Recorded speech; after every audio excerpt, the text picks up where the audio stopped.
Every morning, every day, every night when I go to bed, I lay my head on the pillow and I just say, thank you again. And I will say thank you, and I will give the gratitude. Now, I heard something from one of my mentors here recently, and he said, gratitude puts you at the door of success. And he said, servitude kicks that mother effer down. And I was like, you nailed it. Yeah, you did. So being a servant to everyone and anyone that I can, my friend, is where I literally put as much emphasis as I can to serve, right? To serve and to give and to create. This can't be it. There has to be more. Wait, am I crazy? No. If you're yearning for more and working hard to make your dreams a reality, then you're in the right place. Welcome to Dream Catchers. It's the only show committed to helping you self-actualize and then transcend, leaving you with the legacy you've always desired. Listen in on conversations with successful philanthropists, entrepreneurs, and founders every week as we connect with them for inspiration, education, and direction. Your host, Jerome Myers, is here to help you exit the matrix and transform into a leader of your own revolution. The question is, do you believe your dreams should be real? Hey, everybody, and welcome to the Dream Catchers podcast. I'm your host, Jerome, and I scoured the universe, scoured the planet, found this guy that was in South Carolina. Now he's in Kentucky. I don't know where he's going to be when this thing gets released. Amazing coach, built a company, done some amazing things in real estate with the Keller Williams organization. Adam Roach is in the building today. Adam, how are you? Whoa, I'm glad you said mine. I was looking for somebody else there, Jerome. That was a great intro, my friend. Thank you. Are you saying that what I offered to the audience wasn't accurate? Well, I love how you searched the entire, what'd you say, maybe universe? And we came upon this right here. That's pretty big. That's really big. I work pretty hard to get the right people in the podcast, man. And you're certainly one of those folks. And I appreciate that, man. I'm excited to be here. I think the people are going to understand why here in pretty short order. So, I talked a little bit about coaching. I talked a little bit about Keller Williams, but we're really going to unpack and dive into your story today so that folks can get to know you. So the place I like to go first, and this will actually be the first time I did this, so this is hot off the press, ladies and gentlemen, is the moment when you realize that you had to go do your own thing. I call this the red pill moment. Yeah. I love to take notes. So if you hear some delays, it's me writing that stuff down. I love to capture great questions. And that was a great big question with a lot of details that can come after it. So the question is, what was the moment? I decided to go out on my own. What was the red pill moment, right? Red pill moment. It's Jerome, that's a really big question. And I don't know if you're ever on your own. I really don't believe that I'm on my own right now. I have my own companies. I've had my companies for many, many, many, many years. I've been an entrepreneur my entire life, though I don't ever feel like I've ever been alone. I've always been on the search for mentors. I've always been on the search for coaches. I've always been on the search for paths, so to speak. And I'll give you a fun example. So in my history, I was a tennis player and played tennis in college, went off and tried to play some professional tennis, found out real quick that I was an American, not a European, was getting my butt kicked, and I was out of that vertical really quick. And then actually got into the tennis business and then got into the real estate business.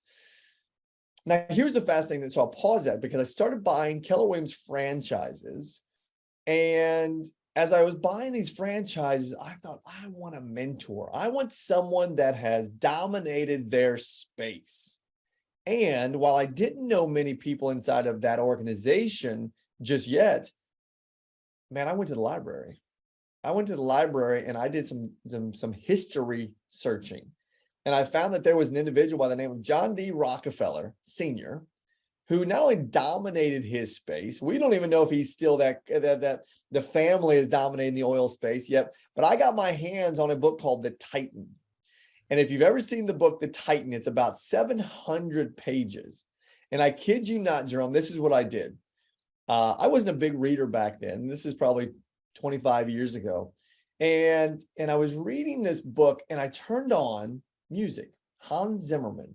Hans Zimmerman is a composer that does like Batman or Interstellar or music like that. And I started listening to his music and reading this book. And I kid you not, I read that book 6 times. And then went to get on, and then I went and found as many other Rockefeller books that I could. And I realized what I was taking away from that was,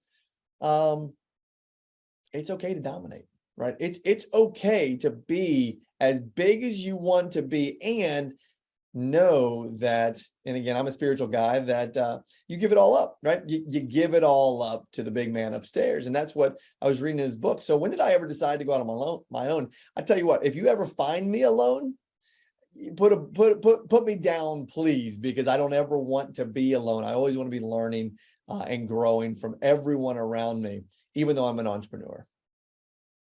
Huh. Way to twist it.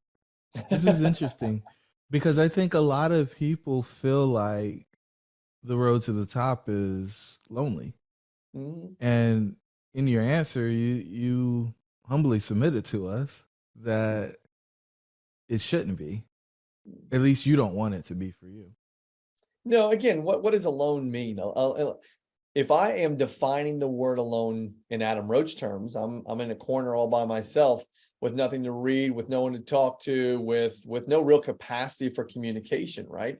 That's not true. We live in a world of massive forms of communication everywhere. Now, don't believe everything you see online. Don't believe everything you read in the Googles, right? Though, but you're never alone in the forms of communication. So yeah, no, there's no such thing in our world of being alone anymore. So for the person that's out there, they're working in a franchise, they're have a 9-to-5 type opportunity where that's how they're earning their living. And they want to go into business for themselves, true full-blown entrepreneurship.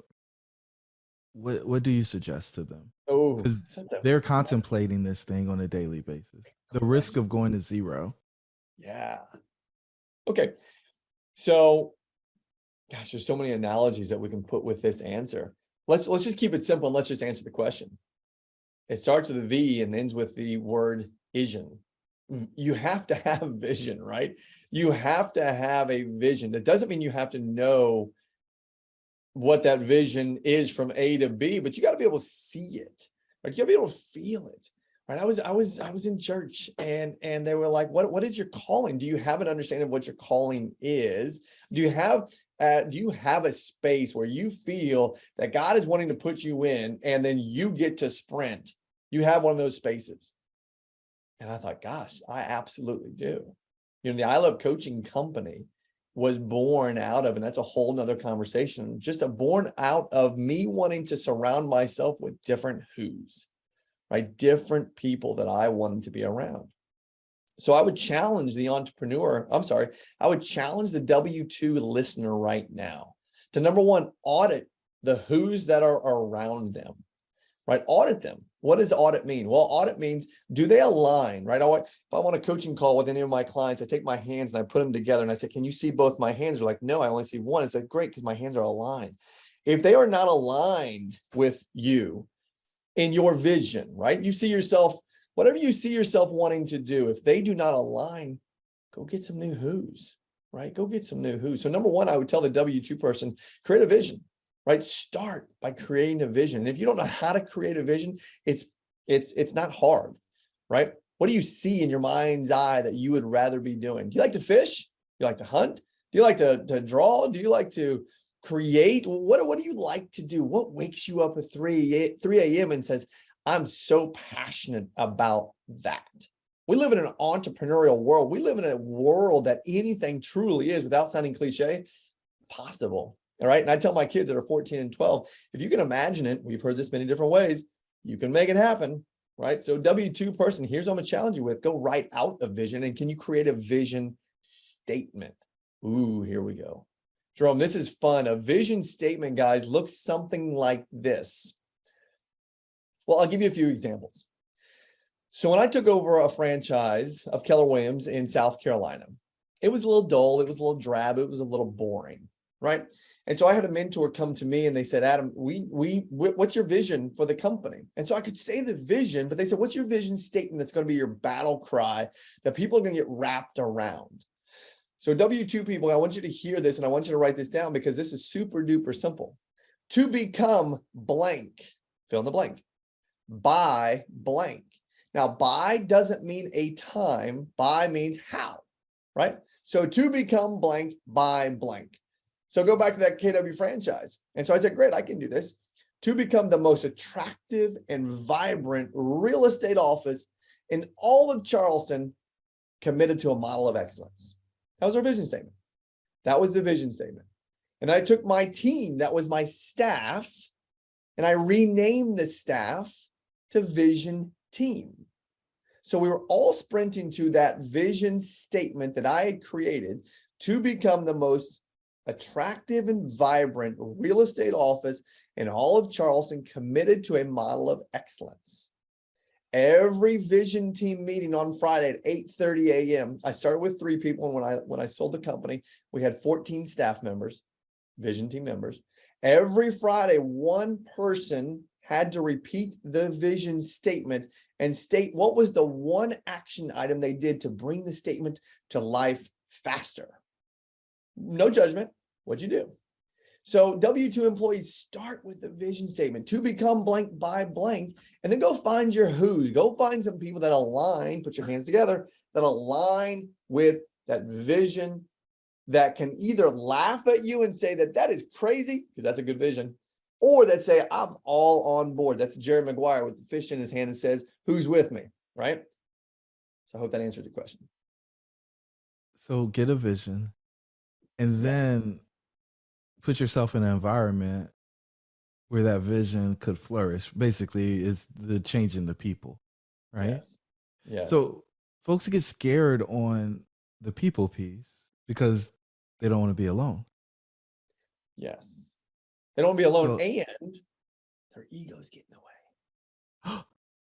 He whispered, guys. He whispered. Don't say that word too loud. I don't have an ego. Yes, you do. You have a big ego. We all have egos, and we are afraid to get them beat up from time to time. If you want to be out of a W2, if you want to truly do something that is, well, you're in control of and you have the passion of, you got to put that ego in your back pocket, right? I had a coach tell me this one time, and I literally think about it every single day. It's not about you, and it starts with you, right? So it's not about you, and it starts with you. And that it is whatever that vision is, right? Think about that. Whatever your vision is, you can bring it to reality if you find the right who's around you. Right? We created the I Love Coaching Company. Here's our vision statement: to empower coaches to change 100 million lives by using our real coaching model. And real stands for relevant, experiential, authentic learning. If you are the receiving end of that, if you're I Love Coaching coach, it's relevant, experiential, authentic leadership. And that's what we do, right? So put your ego in your back pocket. You ain't a badass. Sorry for not letting cuss here. You're not, right? If you're not where you want to be, I'm going to challenge you right now. You are not a badass, right? A badass is going to get out there and take control of whatever he or she wants to do based on that vision. Are you scared? Great. That's where you should be. If you're not scared, you're not going to get uncomfortable. Oh, don't get me fired up, man. I can go down this path for a long time. If you're not scared, you're not going to get uncomfortable. Did I hear that right?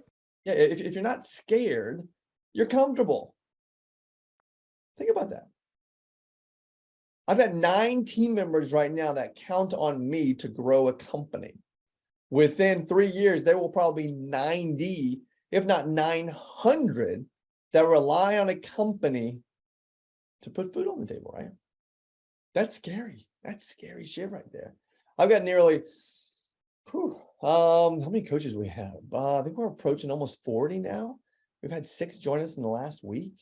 And, right, I got to help them get clients. These coaches aren't just moonlighting off their 9 to 5. These are full-blown coaches. And it's my job, based on my vision, to help them become a real coach. Relevant, experiential, authentic leadership, or leader. right? And so I have to do that. I got to build these systems. This scares the shit out of me every single day. Here you go. I was just building yesterday, right? Just brain dumping. So yeah, if it doesn't scare you, you're being lazy. So what gave you the courage to set up your own model, invite other people in, and then keep going, right? Because I mean, you're being authentic here. You say, "Hey, this is scary." Right. This That's a is great scary. question. Courage. I don't find it courageous, right? I really don't. This isn't something that I feel I'm doing from the standpoint of I really believe that we can create collaborative value for the masses, right? How do we create coaching so that there's such an economy of scale that everyone can have a coach, right? That's so I don't feel that I have courage here. I feel that I have a vision that has been put into me on purpose, and I'm sprinting, right? I'm gonna knock down doors. I'm gonna knock over whoever gets in my way to impact 100 million people, right? Because that's just what I feel. My father was an Olympic swim coach, and the impact that I saw that he had on so many people when he passed was transformative for me, right? People literally from all over the country flew in to be a part of his memorial service, and I had no idea the impact that this man had had just on the swimming deck, right? And that was he was by himself, right? So he didn't have a team around him. He didn't build a company around him. He just literally loved coaching in the swimming space. And I got to see that firsthand, but that was dad to me, right? That was my dad. And then when he passed and had all these people show up and the impact that he had had on these people, and we're talking about people that probably would have been on the street, they said, right? He didn't pick them up and throw them in the pool. Right? These are people that literally had dreams of being Olympians, and he's the one who pushed them based on workouts. And I had this guy show me a tape, right? So there's a stroke in swimming called breaststroke, and you go up and down out of the water, right? You go up and down out of the water. And he had recorded my dad's voice saying, go, go, go. Because that's what he heard during his meet, if you will, or his race. Go under the water, come back up. Go under the water, come back up. And he brought it with me, this old school cassette in an old school recorder. He had flown from the state of Washington to come to the funeral to show that to me. So the point is this courage? No, this isn't courage, right? This is really about a vision that was instilled in me, I think, from a long time ago to impact people. And now I get to go find those same people that have a passion, desire for impact. And I'm just building the framework around them so they can have a bigger impact on more people. So it's calling. Yes. Now you're talking. It's calling. It's mission work. This is interesting. So this is ministry for you. Okay. Where I sound preachy, I apologize, but you're right. It is. No. There's no reason to apologize. When you're convicted, then you can move in a way at a pace that most people won't ever be able to comprehend, because and your word choice was really interesting. You said this was put on me. Yeah. Tell me more about that. The put on me. Yeah. So again, I'm a big who-based individual. If you're looking at my vision board right now, my word of this past year for 2022 was who, right? Was who are going to be the ones that I get to surround myself with to impact others. So I'll give you an example. My dad always taught me to sit at the front of the room of any class that I ever went to and be sure that I connect with those that connect with me. And he was mostly talking about the educators, right? And so I had the fortunate opportunity to have a coach back in 2010 who had entered into the John Maxwell organization. And she shared with me a few of the books. And so I was hooked from the moment that I saw the word leadership. And it was at that moment in time, I thought, you know what, I need to meet this individual, Mr. John Maxwell. And so my coach said, hey, listen, he's doing a certification program. You need to go to it. Now, at that time, I didn't have much money. And it was $5,000 to get to this event down in Boca Raton, Florida. And I didn't know how to do it. I had no idea. I wasn't a credit or a debt-based person, but I put it on a credit card. So I put it on a credit card. Now, this was the starting point of this calling. Is I sat down in this room. There was only 500 people in this room, and I was at a table of 10.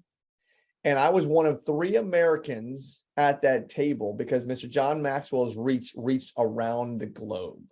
The other people at my table were European, they were South American, they were Scandinavian. This man had a reach. Okay, so fast forward now from 2010 until 2000, gosh, let's go 16. And I got the fortunate opportunity to be a part of what was called John Maxwell Exchange. And the exchange was his event, annual event, where only a handful of people, let me rephrase that, probably about 100 people got to go to this event. And so I got invited to go to this event via a friend of mine.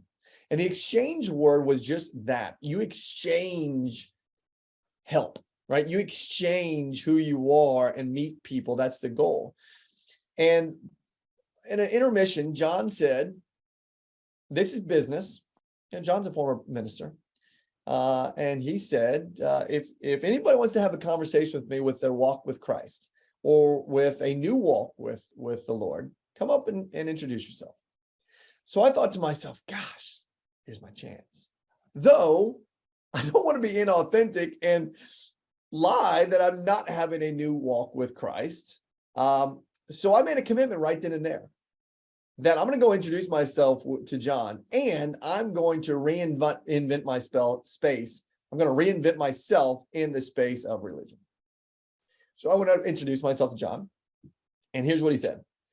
He said, Adam Roach, pleasure to meet you. And he said, I would love to have a conversation with you. Not right now. So give me your phone number, and I'll reach out to you.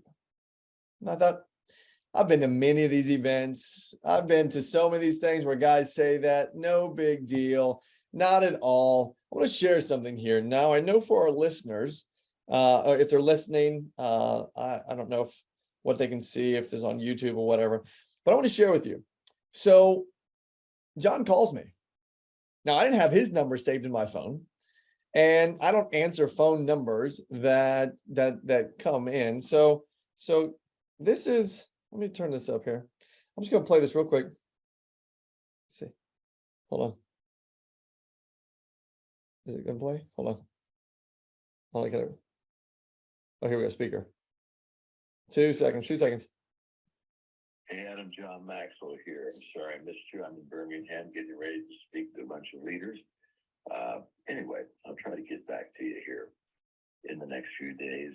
Merry Christmas to you. Hope you had a great Thanksgiving. We'll talk about that religious transition. So anyway, sorry I missed you, buddy. Take care. Bye. So here I am, this idiot that didn't answer John Maxwell's phone call. And of course, I saved that to this day. And it was one of those moments in time that I was like, yep, there it is. This is my calling. John called me back. I'm going to commit to making an impact, and I'm going to commit to my world of religion.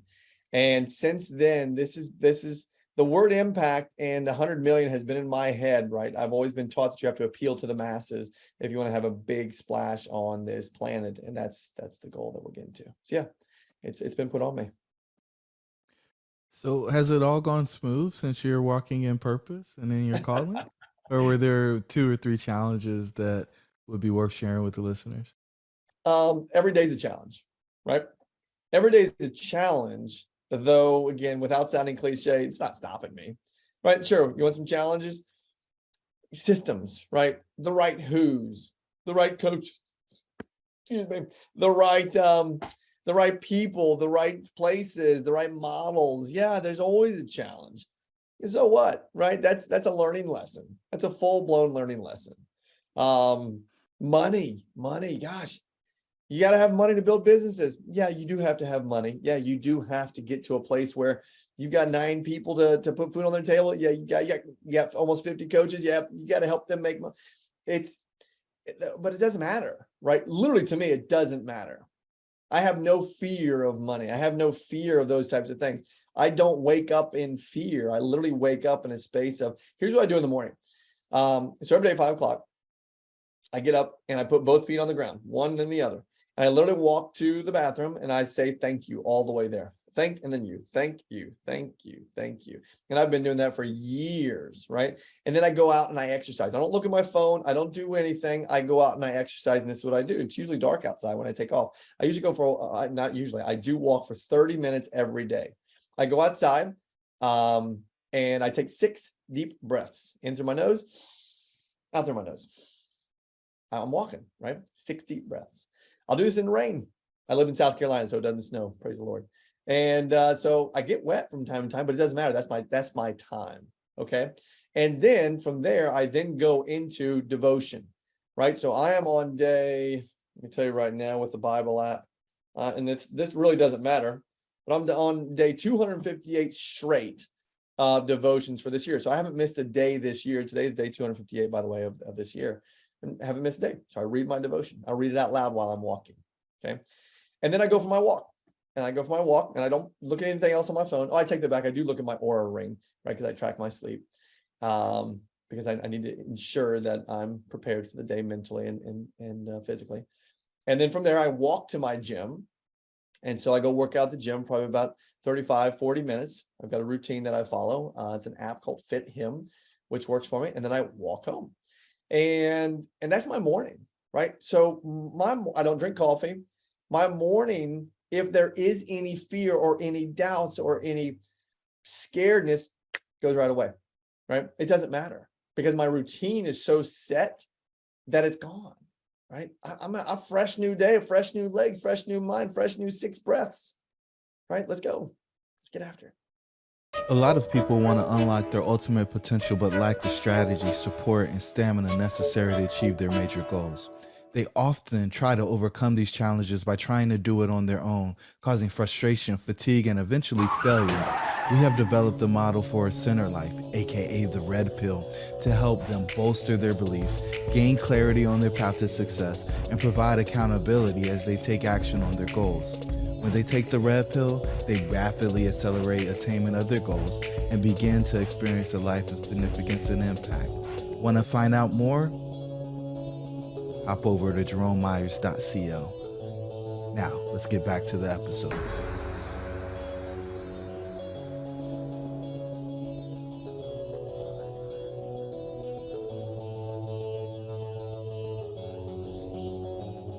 You're on the adventure, man. I love this, right? I absolutely love this. And so Yeah.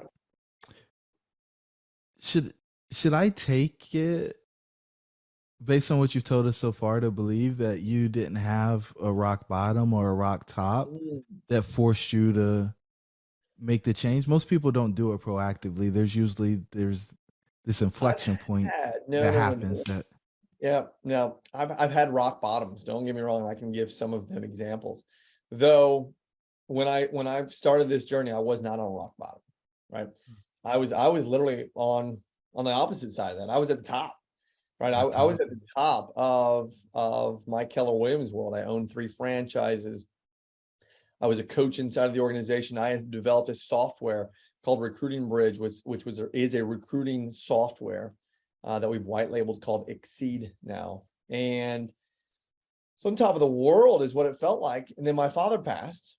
And so that wasn't, again, my rock bottom, but sure, that was painful. This was my coach, right? This is my man. This is my world. He died of complications from Parkinson's.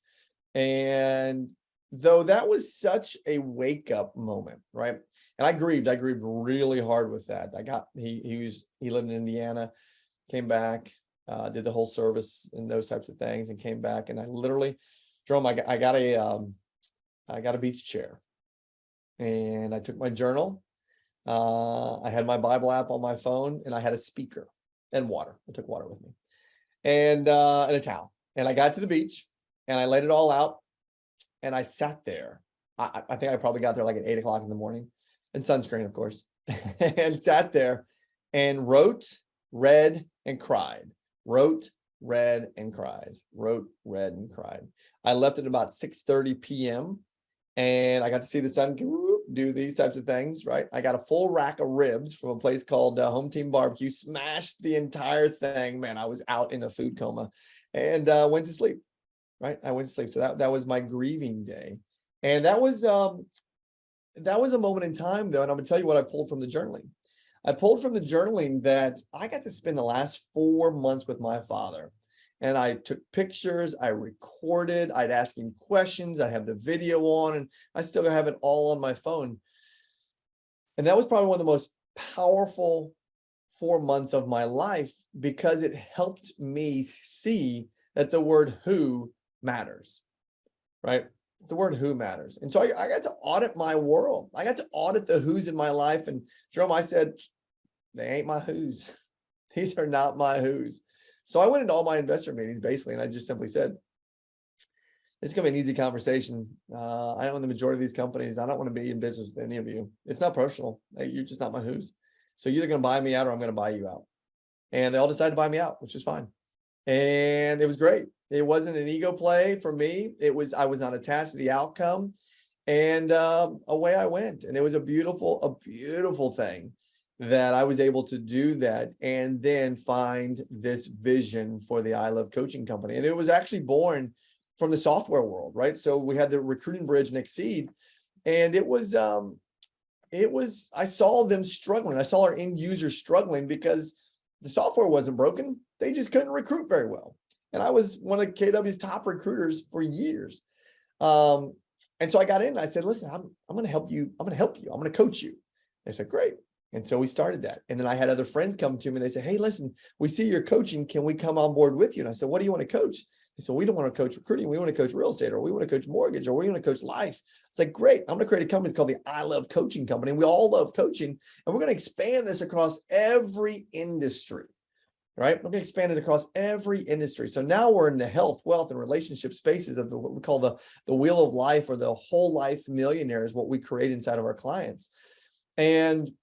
But it was that moment, right? So that wasn't necessarily a down moment. It was a painful moment for me when my father passed. And though I had a release that was so powerful that put me on this path today. And gosh, I think about him every day though, right? Every day I think about my dad. And I mean, when I'm doing my walks, I'll talk to him, right? I'll have conversations with him. There's certain music that's in my my phone that will bring me to tears because it was some music that we listened to together. So it's more motivation for me, right? That was a down moment. That was a painful moment, though it's a motivation, because now I have a goal real quick and then I'll stop talking. He died at 69. And so now health is so important to me that my goal is to, well, I'd love to double his age, though I intend to live to be 103 just so I can actually beat him at something. Right. So that's the story. It's this amazing one. And the tool that you used though, so you called it a grieving day. Mm-hmm. You talked about writing, which forces you to reflect. And you talked about crying, which lets the emotion out. And then you talked about the ribs. And I feel like there was one more thing that was in there. Can we talk about the tools and where they came from? Because I feel like most people don't have the tools to grieve. Yeah. And so they end up with some pretty unhealthy approaches. And maybe a rib induced food coma isn't healthy, but I think there are some other things that people do that probably are a whole lot worse than that. Well, again, that was because I hadn't eaten all day and I was not intending to fast, but I pretty much fasted all day outside of water. Journaling's been in my world for a long time. As I've mentioned, I'm a big reader, and there was a great book I read called Inner Size. And Inner Size, gosh, I can't think of the author's name or the writer's name right now. But if you think about it, it's the same thing as exercise, but it's inner, right? Let's go mentally. And he said something in that book that really had an impact on me about releasing, right? He gives this example in a book. He says, imagine driving down the road you see a tree, you see the yellow lines, the white lines, you see other cars, and that comes into you, right? That comes into our brain. We have to process it. Though if we don't need it, we release it, right? So I mean, even taking the walk as an example, I see trees, I see birds, I see dogs, I see the water, I see the ocean, I see all that stuff. I don't need it though, and I release it. And what he said in the book that was so profound to me was, we have to release everything. Whatever you bring in, you have to release, right? You have to have, we all have a unique bandwidth, right? We have a bandwidth that will either drive us to create habits that are positive or drive us to create habits that are not positive, right? So we have a bandwidth. So I'll go on the positive side of what you need to release first. So for example, we all know someone that was the high school quarterback that had a great game or the state championship, maybe won it at the last second on a Hail Mary, something like that, whatever. And they're 55 years old right now, and they're still telling that story. That man has not released that positive event. And that has taken up bandwidth, right? That has taken up part of his bandwidth. Let's go on the opposite side. My father, I had to release that painful bandwidth absorbing space. So the journaling has always been, not always, the journaling has been something that I've been doing for 20 years. And I don't even remember where it was brought to me by. I think maybe it's Jim Rohn, something that I listened to with Jim Rohn. And then I bought a Jim Rohn how to journal CD back in the day. And I still have it. I have all my journals. I start a new journal every single year. And one thing that I do that I absolutely love, and then Maxwell added another thing on top of that, is towards the end of the year, I'll read the entire journal, right? I'll reflect on everything that I released, both positive, negative, whatever I was tracking at that moment in time. I'll get to see it all. And then John said, do one more thing on top of that. He says, you need to go into your pictures and take just the year, right? 2022, audit your pictures and see which ones had an impact on you and what was the learning lesson at that moment, and write it out. So the releasing of both positive and negative is so important so that you can start your day. Now, I'm not perfect. I'm not saying I do this extremely well, and I don't hold grudges, but if I get mad, boy, I need to have a conversation with somebody to release that anger, right? Or on the flip side, if I get so proud of you, I'm going to give you a big old hug, and I had to release that. Though the releasing component through a journaling, in my opinion, is one of the easiest things to do, both positive and negative, for your bandwidth space. So where that took me immediately was, you have to be willing to give up who you are for who you are to become. It's good. I think so many people are attached to who they are and what they've been doing that they are never going to have the space, the bandwidth, as you called it, in order to become that new person. That's so true. And this goes hand in hand with the conversation around the environment and the people, right? If you're holding on to people who are not conducive to the future, then you'll continue to replicate the present. Very true. For the person who's a hoarder, I'll label them a hoarder, what do you say to them? What counsel do you give them? I mean, you basically said, you took it back, but you said, this has always been me. I'm comfortable releasing things. Yes.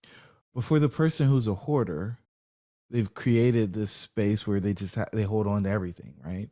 They don't let anything go. What can you offer to them as somebody who's on the other side of that? Yeah. So there's a couple of things that I always coach to, whether they're entrepreneurs, whether they're even W2, is we have to think in terms of questions, right? Because there's a model, there's a coaching model called the story model. And the story model, I want everyone to hear this because you can see this happen all the time. 12 o'clock, something happens. 2 o'clock, we react.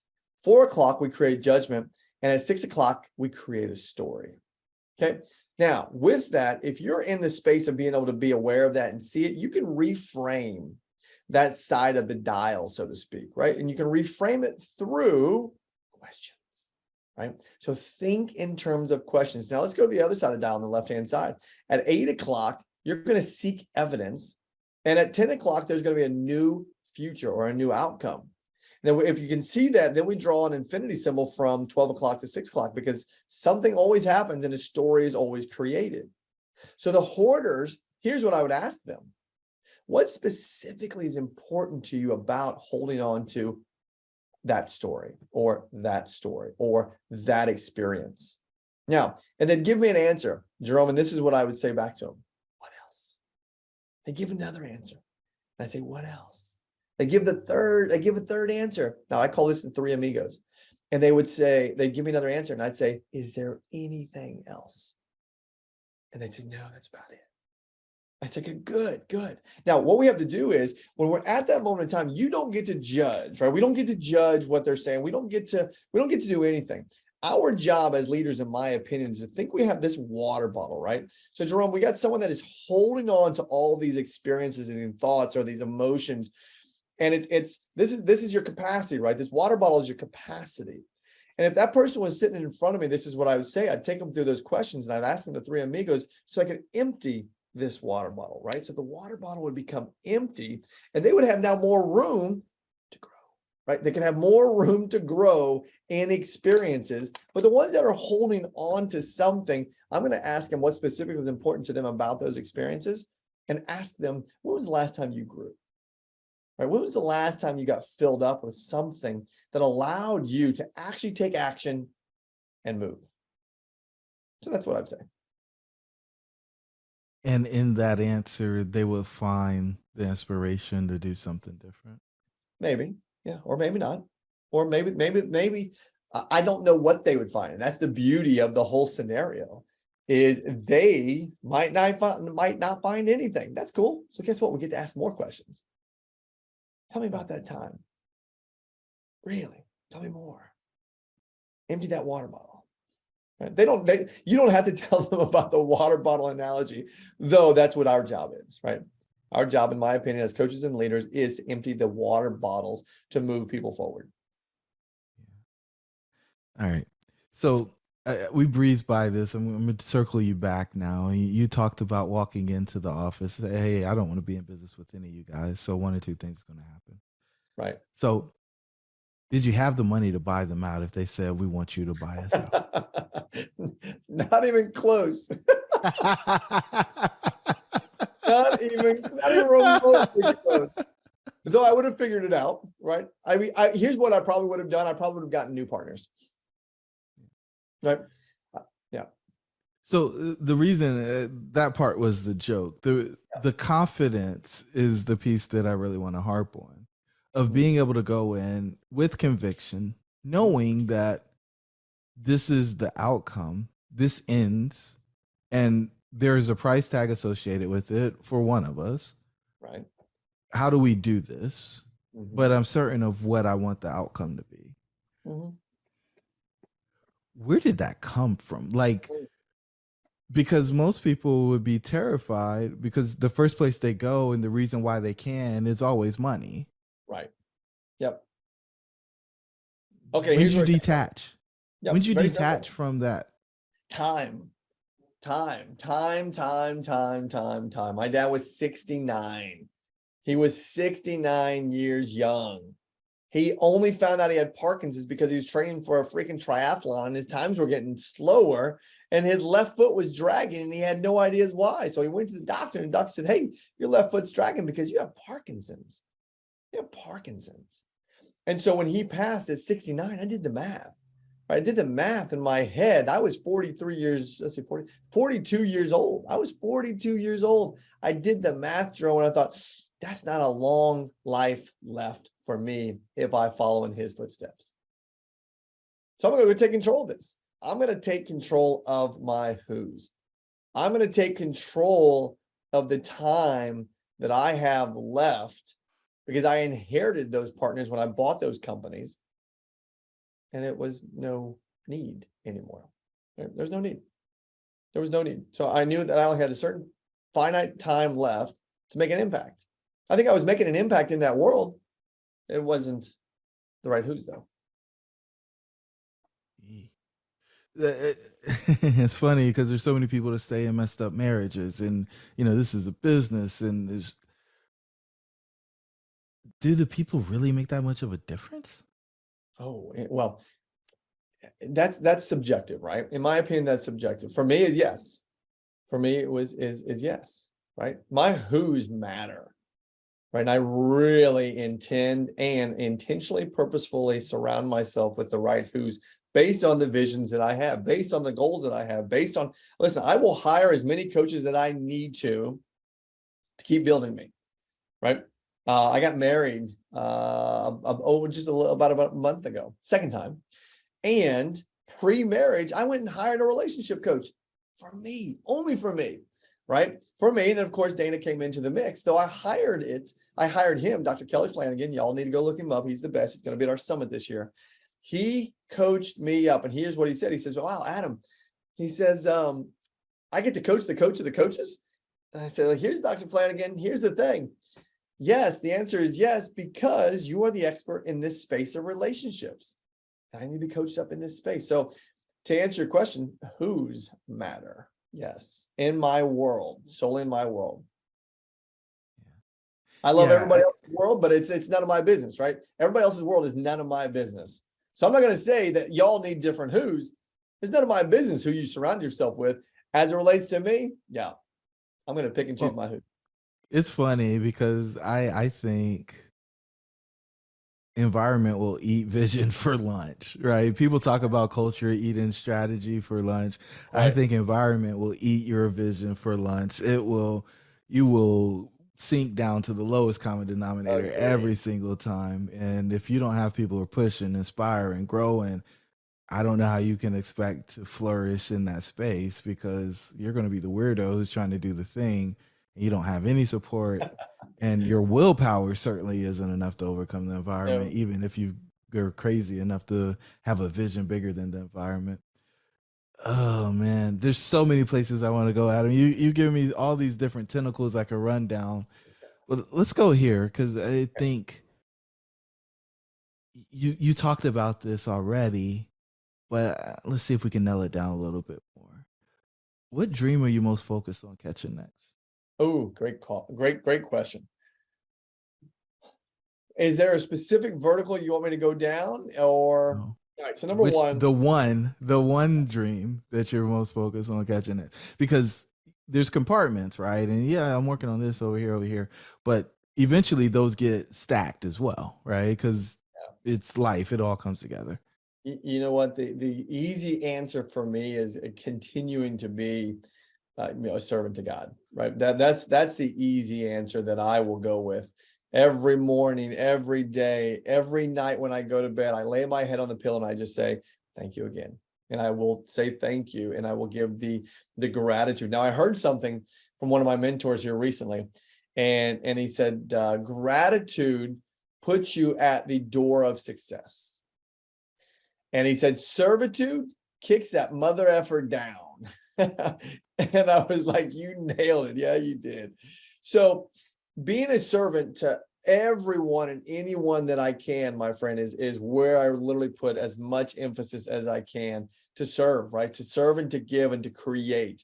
And if I was to point that in a direction, it is to my kids and to my family, right? If I could prioritize, which I can, my direction of serving, it goes God, and then my family, and my 14 and 12-year-old children are my world, right? They are my everything. And my wife Dana is I mean, we're all right there together. So my goal for them is to literally put them on the path of success, and they get to define what path that is. Right now, they're both in tennis academies in Charleston, South Carolina. And so there is nothing that I wouldn't do for them.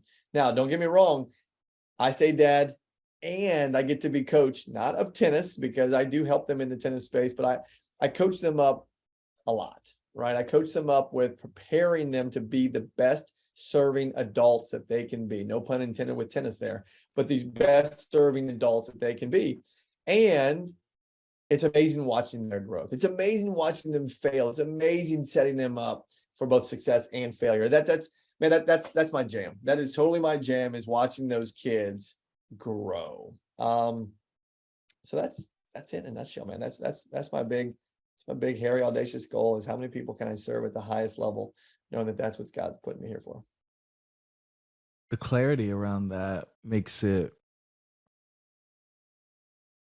gives me certainty that it'll happen. Yeah. Well, thank you. Yeah. I think when it's convoluted and complicated, the likelihood of getting there shrinks dramatically. And the simpler you can make it, the more concise you can make these things, the higher likelihood of success. And so the final question, the one I ask everybody is, what's the one thing you want the listeners to take away from this episode? Oh, great question. I don't know. Go back and listen to it again. Y'all pull out one thing that you want to take away. I'm not going to tell you one thing. Just be real, right? Look in the mirror and love that person. I don't care what color, shape, size, ethnicity, it doesn't matter. Love yourself and love that person in the mirror. And if you don't like what you see, change it, right? Change it. Take the path to change something. And if you don't know how to change it, go surround yourself with other people that can help you change whatever that is, right? Get a coach. Get as many coaches as you can. Get coached up. Find mentors, find leaders, find people that challenge you. Go get some accountability. For the love of sake, go get some accountability. If it doesn't scare you, you're not in the right accountability group, right? Get some accountability in your world, though. Take away from this, love that person in the mirror, because we have a finite time here. And again, I'm not going to get all sappy with you all, but you have a finite time here. And if you love what you're doing right now and you love that person in the mirror, congratulations, virtual high five here. You're on the right path. And if you're not, go to ilovecoachingco.com. You hit me up and we will get you on the right path with the right coach to make sure that you are moving in the right direction. Hell, come to our summit, right? Come to our summit, I Love Coaching Summit 2022.com. The speakers that we will have there, we will have 12 different unique speakers in different walks of life. And what I mean by that is whole life millionaires is what we are building at our summit in Charleston, South Carolina. I rented out an entire baseball stadium in South Carolina for this event, and I will hit a home run. Yes, pun intended, because we'll sell it out, and there's 12 speakers, and they're all in different walks of life. So go check it out. I Love Coaching Summit 2022. Register. If you want me to give your people a discount code, I'm happy to do that. It's only $397 for the 2 days. So, I mean, that's pretty dirt cheap if you ask me. And you'll walk away with a whole life plan, but you will walk away with health, wealth, and relationship plans from this event. So this is a listening and learning event. And then the second part of the latter part of the second day is all planning. So we will have coaches on hand. They'll be walking you through, and a facilitator of what's called EOS, Entrepreneur Operating Systems, will be teaching you how to plan for 2023 to become a whole life millionaire. Wow. Guys, go grab tickets, man. Go grab tickets. Charleston's beautiful in the fall, so this will be a great opportunity. Adam, thank you so much for being so generous with your time, man. This was awesome. I took plenty of stuff away. I'm sure the listeners will as well. And until the next time, to the listener, your dreams should be real. We'll talk soon. Thank you for joining the tribe today. We would love to hear from you. Please don't forget to rate, like, and share. Perhaps someone you know could benefit from what we've discussed. Until the next time, remember that your dreams should be real.